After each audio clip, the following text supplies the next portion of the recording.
नमस्कार दोस्तों, Excel study point की ओर से मैं अनूप गोदियाल आप सभी का स्वागत करता हूं।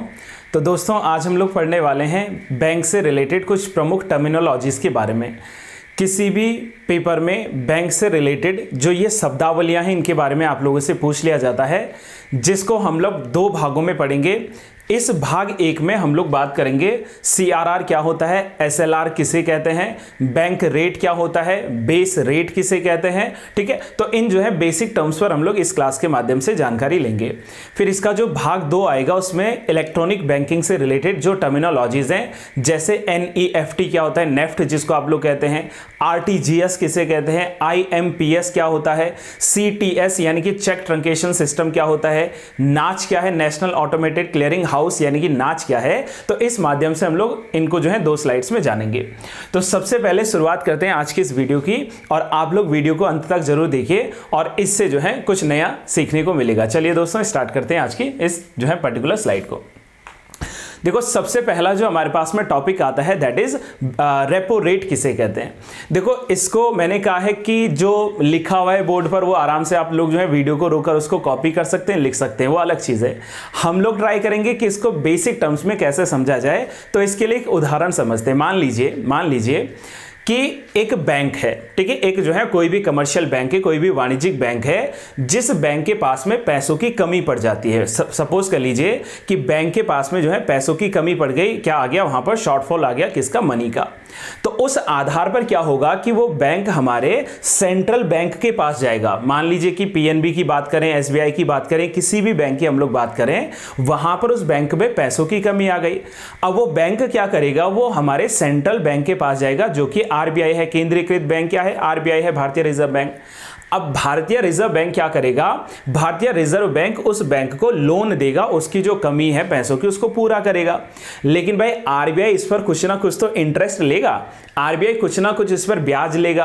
तो RBI के द्वारा जब कभी किसी बैंक को कोई लोन दिया जाता है और उस लोन पर जो ब्याज वसूला जाता है, उसी ब्याज दर को हम लोग रेपो रेट के नाम से जानते हैं। सामान्य अर्थों में समझिए, घर से एग्जांपल लेते हैं। मान लीजिए कि मुझे क्या है, पैसों की जरूरत है। अब अगर मुझे पैसों की जरूरत है तो इस केस में मैं एक वाणिज्यिक बैंक हूं। अब मुझे पैसों की जरूरत है तो मैं जाऊंगा किसके पास में, अपने पिताजी के पास जाऊंगा। अब वो पिताजी इस टर्म्स में RBI है हमारी, ठीक है। तो पिताजी कहेंगे, लो जी भाई, आपको मैं जो है इतना पैसा दे रहा हूं, आप किसी अच्छे कार्य में अगर लगा रहे हैं तो ये पैसा जो है आप रख लीजिए। अब हालांकि वो पिताजी है तो हो सकता है वो ब्याज ना लें, लेकिन भाई जितना पैसा मैंने उनसे लिया, हो सकता है कि मैं एक खुदगर्ज जो है व्यक्ति हूं, मैं कह रहा हूं अपने कदमों पर खड़ा रहना है, तो मैं पिताजी को पैसा वापस लौटाना चाह रहा हूं। तो यानी कि उन्होंने मुझे जो पैसा दिया है और अगर वहां पर जो है कुछ इंटरेस्ट मुझसे लिया जा रहा है, तो उस इंटरेस्ट रेट को ही हम लोग रेपो रेट कहते हैं। और ये हमेशा तब होता है जब किसी कमर्शियल बैंक के पास में पैसों की कमी होती है, शॉर्टफॉल हो जाता है किसका, पैसों का।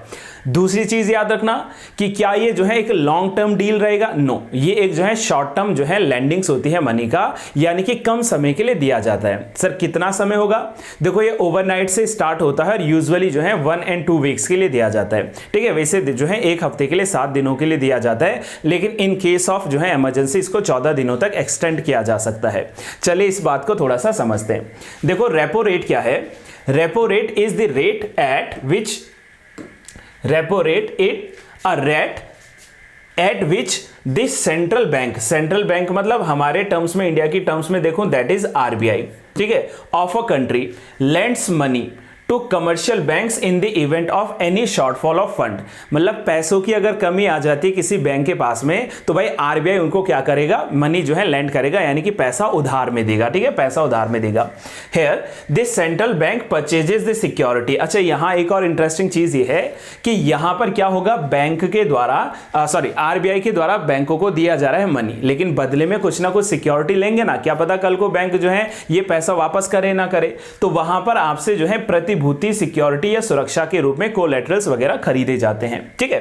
And repo is used by the monetary authorities to control the inflation. And monetary authority मतलब आरबीआई क्या करता है, आरबीआई की जो मॉनेटरी पॉलिसी कमेटी है, अ कमेटी ऑफ 6 मेंबर्स, ठीक है, तो ये कमेटी के द्वारा रेपो रेट को क्या किया जाता है, समय समय पर निर्धारित किया जाता है। और वर्तमान में अगर मैं इसकी दर देखूं, रेपो रेट की दर क्या है, तो ये 5.40% इसकी दर है। अच्छा, एक चीज और ध्यान रखना कि हो सकता है कि अभी मैं क्लास पढ़ा रहा हूं तो मैंने अभी लेटेस्ट जो है आपको आंकड़ा दिया है कि 5.40 क्या है, रेपो रेट है। अब हो सके कि कल को जो है आरबीआई नया नोटिफिकेशन दे दे, नया पब्लिकेशन दे दे और ये रेट बदलकर जो है उन्होंने कम या ज्यादा कर दिया, एंड देन आप जो है क्रिटिसाइज करना स्टार्ट कर दोगे कि जी आपने गलत आंकड़ा दिया। नहीं, अभी जो आंकड़ा चल रहा है मैंने वो रेट आपको जो है यहां पर बता दिया है। देखो, इसका इंग्लिश प्लस हिंदी मैंने दोनों में जो है एक्सप्लेनेशन दिया है, क्योंकि लास्ट वीडियो में कुछ स्टूडेंट ने मुझे कहा था कि सर हिंदी में भी जो है आप बता दें तो और बेहतर रहेगा, तो मैंने इसको हिंदी और इंग्लिश दोनों में लिखा है। तो आप लोग बिल्कुल वीडियो को रोककर इनको जो है कॉपी कर सकते हैं, सामान्य अर्थों में समझिए। चलो इसको जो है एक बार थोड़ा सा इमेज के व्यू में समझते हैं, ठीक है। इसको जरा समझने का प्रयास करते हैं कि वास्तव में ये रेपो रेट जो है वो किस प्रकार से काम करेगी, ठीक है। रेपो रेट का मैंने आपको जो है टाइम ड्यूरेशन बता दिया है, ओवरनाइट होगा, ठीक है, ओवरनाइट होगा। And though there is no restriction on the maximum period for the repos, but repos can be undertaken generally, term repos are for an average period of 1 week. मैंने कहा ना 1 हफ्ते के लिए होता है, समटाइम 2 हफ्ते के लिए भी इन केस ऑफ इमरजेंसी हो सकता है।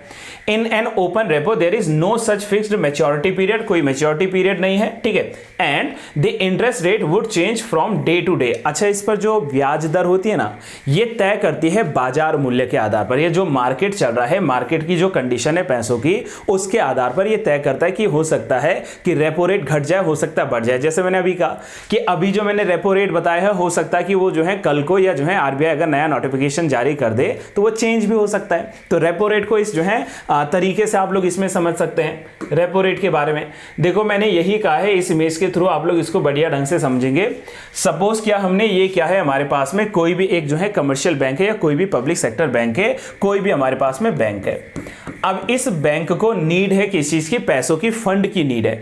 तो ये बैंक क्या करेगा, आरबीआई के पास जाएगा और आरबीआई जो है इस बैंक को फंड देगा, यानी कि इस बैंक को जो है पैसा देगा। बदले में ये जो बैंक है, इस बैंक के द्वारा कुछ सिक्योरिटीज जो है आरबीआई के पास में जमा करवाई जाएंगी और इसी को जब वो वापस में सिक्योरिटी खरीदेगा तो उस पर जो इंटरेस्ट पे करेगा आरबीआई को, उसी इंटरेस्ट को रेपो के नाम से जानते हैं। एक सामान्य अर्थों में आप लोगों ने रेपो रेट को इस प्रकार से समझना है। एक दूसरी टर्म आती है फ्रेंड्स यहीं पर, जिसको कहते हैं हम लोग reverse repo rate. Reverse repo rate RRR है, ठीक है। ये साउथ की मूवी RRR नहीं, ये रिवर्स रेपो रेट है, RRR है। तो ये जो रिवर्स रेपो रेट है, देखो इसी इमेज से पहले हम लोग समझते हैं यहां पर क्या होगा। अब मैंने कहा ना कि भाई मैंने जो है पिताजी से पैसा मांगा, लेकिन समटाइम्स ऐसा भी हो सकता है कि उनको पैसों की नीड हो और वो मेरे पास आ जाए कि भाई आप जो है मुझे पैसा दे दीजिए, समझ रहे ना। देखो इसमें क्या होता है इस केस में रिवर्स रेपो रेट में, कि रिवर्स रेपो रेट में कभी क्या होता है कि आरबीआई जो है, इस आरबीआई के पास में जो है पैसों की जो है शॉर्टफॉल हो सकती है। आप बोलेंगे कि आरबीआई तो पैसा छापता है, अब आरबीआई के पास पैसा कम है तो जब मर्जी जितना मर्जी पैसा छाप ले, ऐसा नहीं होता है, ठीक है। मार्केट को जो है लिक्विडिटी में रखना है, तरलता बनाए रखनी है। तो ऐसा नहीं कि लॉट्स ऑफ नोट्स जो होंगे वो आरबीआई छापना शुरू कर देगा, ऐसा पॉसिबल नहीं है, ठीक है। देखिए ध्यान से समझिए, reverse repo rate is the rate at which the RBI borrows money from commercial banks within the country। अपने ही देश के भीतर जब कभी भारतीय रिजर्व बैंक के द्वारा अन्य वाणिज्यिक बैंकों से कुछ उधार लिया जाता है, देखो दो टर्म से याद रखना, यहां पर उधार लिया जा रहा है, तो जब ये उधार लिया जाता है तो इसी टर्म को हम लोग जो है रिवर्स रेपो रेट कहते हैं। इस पर जो ब्याज दर लगता है उसको रिवर्स रेपो रेट कहते हैं। और आज के टाइम में जो RRR की जो है रेटिंग है, यहां पर दर है, ठीक है, वो कितना है 3.35%, 3.35% के हिसाब से आरबीआई क्या कर रहा है, बैंकों से अगर लोन ले रहा है तो रिटर्न में भाई आप क्या करेंगे, कम अमाउंट पे करेंगे एज कंपैरिजन टू जो हमारे पास में रेपो रेट था। दोनों को आप लोग जो है बराबरी से समझने का प्रयास कीजिए कि ये एक ऐसा केस है, ये एक ऐसा मामला है जहां पर देखो, ये मैंने यहां उल्टा जो है इसको इमेज को कर दिया है। मैंने कहा कि जहां पर आरबीआई क्या कर रहा है, आरबीआई बैंकों से जो है फंड ले रहा है। देखो मैंने इसको सिंबलाइज ऐसे किया है कि आरबीआई बैंकों से क्या ले रहा है, फंड ले रहा है, और बदले में आरबीआई बैंकों को जो है सिक्योरिटीज बेच रहा है। कल को जब बैंक ये सिक्योरिटीज को लेकर आएंगे तो उस पर जो इंटरेस्ट इनको दिया जाएगा वही हमारा क्या कहलाएगा, रिवर्स रेपो रेट के नाम से जाना जाएगा। देखो ये क्लास जो है ना बिल्कुल बेसिक्स पर जो है आधारित क्लास करवा रहा हूं, तो आप जो है इसको आराम से समझिए और एंजॉय कीजिए, ठीक है। और जो है नेक्स्ट जो है टॉपिक को देखते हैं। देखो इसके बाद जो नेक्स्ट हमारे पास में टॉपिक आता है वो आता है बेस रेट। अब यहां कई लोग कंफ्यूज हो जाते हैं कि वास्तव में रेपो रेट और बेस रेट और बैंक रेट क्या एक जैसे हैं या अलग है? नहीं, एक चीज देखो ध्यान से समझो। मैंने क्या कहा कि बेस रेट या आधार दर एक वो न्यूनतम दर होगी, मिनिमम रेट होगा, जिसे कि भारतीय रिजर्व बैंक के द्वारा हर एक बैंक पर लागू किया जाएगा तथा बैंक क्या करेगा, बैंक इस दर से नीचे अपने ग्राहकों को किसी भी प्रकार का ऋण या लोन प्रदान नहीं करेगा। पढ़ने में उतना समझ नहीं आता ना, चलो इसका एक एग्जांपल देखते हैं। सपोज कर लेते हैं कि ये हमारे पास में क्या है, हमारा आरबीआई है, रिजर्व बैंक ऑफ इंडिया है। रिजर्व बैंक ऑफ इंडिया ने क्या किया, मैंने कहा इसने लोन दिया, या सपोज कर लेते हैं इसने क्या किया, लैंडिंग्स दी। लैंडिंग्स का मतलब अगेन वही, पैसा दिया, उधार दिया, किसको, बैंक्स को। अब जब इन्होंने बैंक्स को उधार दिया तो लेट्स सपोज कर लेते हैं कि जो है इन्होंने 5% की दर से 5% ऑफ इंटरेस्ट रेट के आधार पर बैंकों को क्या दे दिया, लोन दे दिया। अब भाई ये बैंक जो है, बैंक ऐसा तो है नहीं ना कि बैंक ने आरबीआई से 5% पर लोन लिया और अपने कस्टमर्स को, अपने ग्राहकों को जो है 2% या 3% पर लोन दे देगा, वो तो नुकसान में चला जाएगा बैंक। तो बैंक क्या करेगा, बैंक इस पर जो है इंटरेस्ट रेट को बढ़ा देगा। सपोज कर लीजिए कि 5 की जगह जो है बैंक ने यहां पर क्या दे दिया, देन 10% के साथ में जो उसके कस्टमर्स होंगे उन कस्टमर्स को क्या दे दिया, उन कस्टमर्स को ये लोन दे दिया। तो ये जो 10% ऑफ इंटरेस्ट रेट रहेगा ना, एक्चुअली ये वो बेस रेट है। लेकिन बैंक जो है अपनी मर्जी से ऐसा काम नहीं करेगा, है ना, वरना बैंक तो भाई 40% जो है टैक्स ठोक देगा। तो ऐसा नहीं होता है। यहां पर मैंने क्या कहा कि जिसे भारतीय रिजर्व बैंक के द्वारा प्रत्येक बैंक पर लागू किया जाएगा।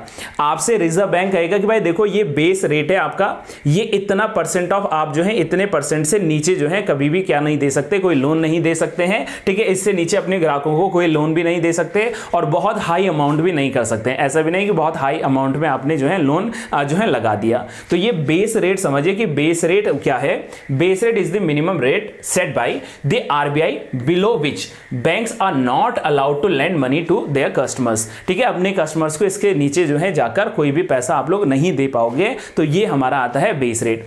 उम्मीद करो अभी तक जो आपने 3 चीजें जानी है, ठीक है, repo rate, reverse repo rate and तीसरा आ गया था बेस रेट, ये तीनों क्लियर होंगे। चलिए 1-2 और हैं, इसको भी जानते हैं।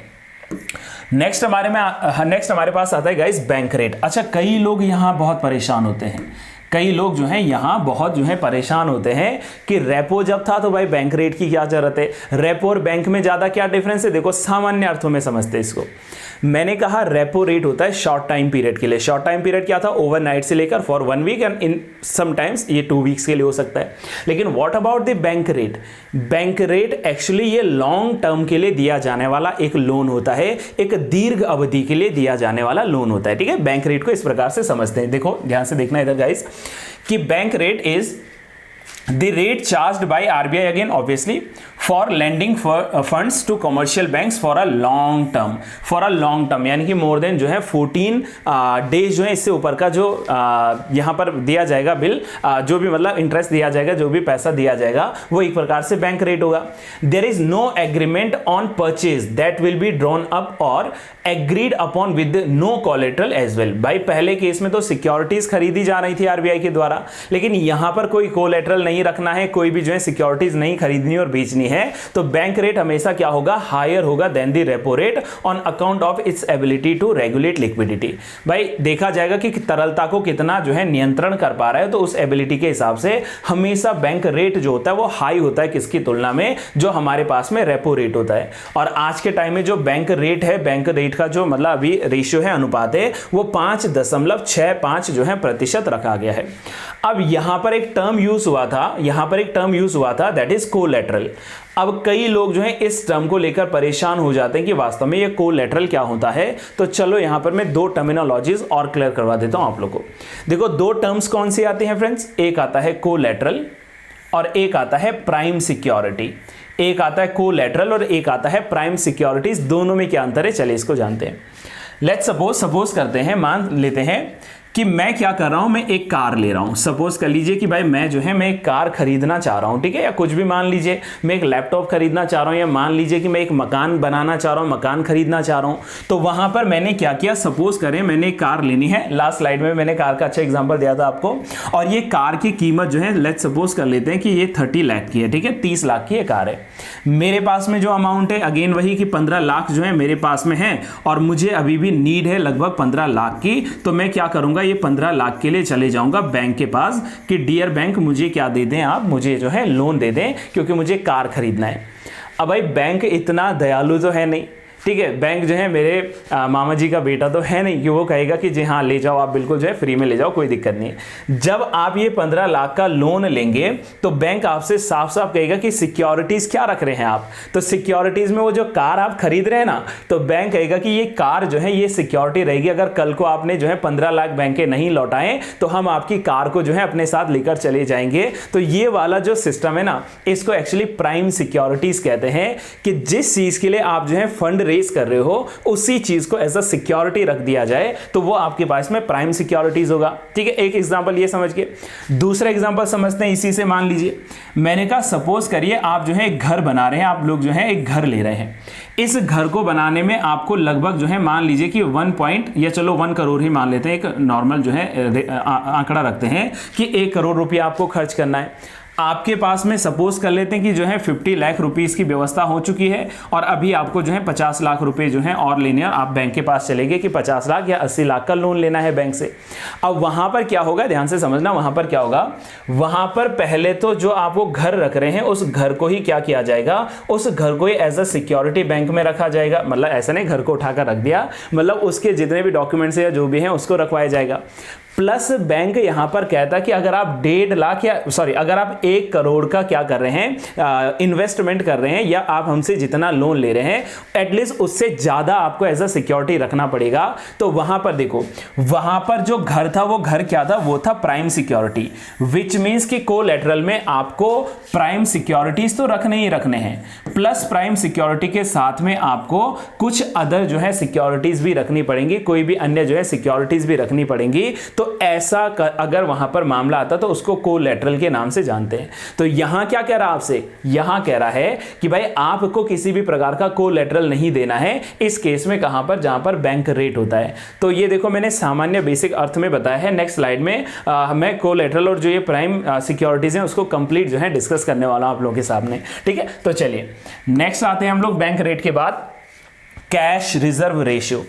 नाम से ही है कैश रिजर्व रेशियो, यानी कि एक प्रकार का नकद आरक्षित अनुपात है। ठीक है, एक क्या है, नकद आरक्षित अनुपात है। अर्थात कि सपोज कर लेते हैं कि कोई बैंक है और इस बैंक में जो टोटल इसका कैपिटल है किसको मिलाकर, जो एनडीटीएल हमारे पास में आता है, ठीक है, net deposit and time liabilities जो है, ये net deposit and time liabilities को मिलाकर उसका जितना भी कुल पूंजी है ना, उस पूंजी का एक फिक्स्ड रेशियो क्या करना पड़ेगा, उस बैंक को आरबीआई के पास रखना पड़ेगा। चलो सपोज करते हैं आगे ना एक और एग्जांपल। मान लीजिए कि भाई मेरी इनकम कितनी है, सपोज कर लेते हैं कि मेरी मंथली इनकम जो है वो है 50,000, कम है ना, ठीक है कोई बात नहीं। मान लेते हैं कि 50,000 जो है मेरी मंथली इनकम है। तो 50,000 अगर मेरी इनकम है तो भाई मेरे ऊपर जो आरबीआई थे, कौन थे आरबीआई, पिताजी मेरे। तो पिताजी ने कहा कि आपकी जो 50,000 की जो इनकम है उसमें से 20,000 आपको जो है मेरे पास सुरक्षित रखना पड़ेगा, जमा पूंजी के रूप में रखना पड़ेगा। तो वो जो 20,000 का अमाउंट है ना, वही हमारा क्या है, कैश रिजर्व रेशियो है। लेकिन वो 20,000 सिर्फ और सिर्फ कैश में दूंगा पिताजी को, ऐसा नहीं कि मैंने 20,000 का गोल्ड दे दिया या कोई ट्रेजरी बिल दे दिया या किसी भी प्रकार का सिक्योरिटी दे दिया, नहीं, हमेशा कैश में मैं उनके पास जमा करूंगा। ठीक है, तो वो हमारा क्या होगा, कैश रिजर्व रेशियो होगा। अर्थात कि टोटल जो आपके पास में क्या है, net deposit and time liabilities हैं, उनका एक फिक्स्ड परसेंट जो है आपको आरबीआई के पास रखवाना पड़ेगा इन कैश। तो उसको क्या कहोगे आप लोग, कैश रिजर्व रेशियो कहोगे। ठीक है, इजी है ना। देखो cash reserve ratio is the minimum percentage of total deposit that is NDTL, ठीक है, दैट कमर्शियल बैंक्स, ठीक है, that commercial banks is required to retain as cash reserve with RBI, this is important। And अभी at present इसका rate क्या चल रहा है, इसका जो है रेशियो है दैट इज 4.5%, ठीक है। And on the other side ये भी इंपॉर्टेंटली समझना, ठीक है, that CRR is govern by the provisions of the section 42 of the reserve bank of India act of 1934। 1934 का जो reserve bank of India act था, ठीक है, इस एक्ट के अंतर्गत जो है जो धारा 42 है इसमें क्या किया गया है, इसको शामिल किया गया है। कैश रिजर्व रेशियो देखो आम अर्थों में जितना भी टोटल आपके पास में लाइबिलिटीज है, टोटल आपके पास में क्या है जो डिपॉजिट्स हैं, उनका एक फिक्स्ड परसेंट, और आज के टर्म में वो फिक्स परसेंट 4.50, ठीक है। सपोज कर लेते हैं कि भाई किसी बैंक के पास में अगर उसकी टोटल जो इनकम का जो है क्या है 1000 करोड़ है, तो इस 1000 करोड़ का लगभग आपको 4.50 RBI के पास में रखवाना पड़ेगा एज कैश के रूप में, नो अदर जो है फॉर्म्स में। तो ये क्या है आपका, ये आपका रहेगा वहां पर कैश रिजर्व रेशियो। एंड एक और टर्म्स लास्ट में जरूर समझ लेते हैं guys, that is statutory liquidity fund, जो कि अंतिम टॉपिक है और इंटरेस्टिंग है। यहां देखो अगेन क्या हो रहा है, अगेन जैसे मैंने कहा 50,000 मेरी सैलरी है और मुझे RBI के पास में कुछ जमा करना था। यहां पिताजी मुझे कहेंगे, RBI मुझे कहेगा, बैंक को कहेगा कि भाई मुझे देने की आवश्यकता नहीं है, मेरे पास में इनफ है। तुम एक काम करो, तुम अपने इस टोटल जो NDTL है इसका क्या करो, एक फिक्स्ड परसेंटेज अपने ही पास में सुरक्षित रखो। मैंने कहा कि क्या कैश में रखो, अरे जरूरी नहीं है। उन्होंने कहा आप कैश में रखो, आप जो है उसको गोल्ड में रखो, आप जो उसको सिक्योरिटीज के फॉर्म में रखो, कोई बॉन्ड खरीद लो, लेकिन एटलीस्ट आपके पास में जो है एक फिक्स्ड अमाउंट ऑफ क्या होना चाहिए, लिक्विडिटी रेशियो होना चाहिए, और ये हमेशा कैश के फॉर्म में नहीं रहेगा। पहले कंडीशन में RBI के पास रखना है, इस कंडीशन में आप अपने पास जो है सुरक्षित रख सकते हैं। चलिए इसको एक बार जानते हैं, क्या कह रहा है कि apart from CRR banks have to maintain a stipulated proportion of their net demand and time liabilities, ठीक है, वही है NDTL, ठीक है, in the form of liquid asset। and what is liquid asset? that is cash, gold and securities। और ये भी जो है हमेशा RBI के द्वारा फिक्स किया जाएगा, और आज के टाइम में जो ये रेट चल रहा है SLR का वो है 18% ऑफ, ठीक है। तो इसका देखो जो मैंने आपको एग्जांपल दिया था कि अगर आपके पास में 1000 करोड़ है तो उसमें से कम 4.50% आप RBI के पास रखोगे, 18% आप जो है स्वयं के पास रखोगे, और बाकी का पैसा मार्केट में जो है आप क्या है क्रेडिट्स बनाने में लोन के रूप में क्या कर सकते हैं, घुमा सकते हैं। ये बैंकों को RBI के द्वारा इंस्ट्रक्शंस दी गई हैं, और यही जो है आपको महत्वपूर्ण रूप से जानना है।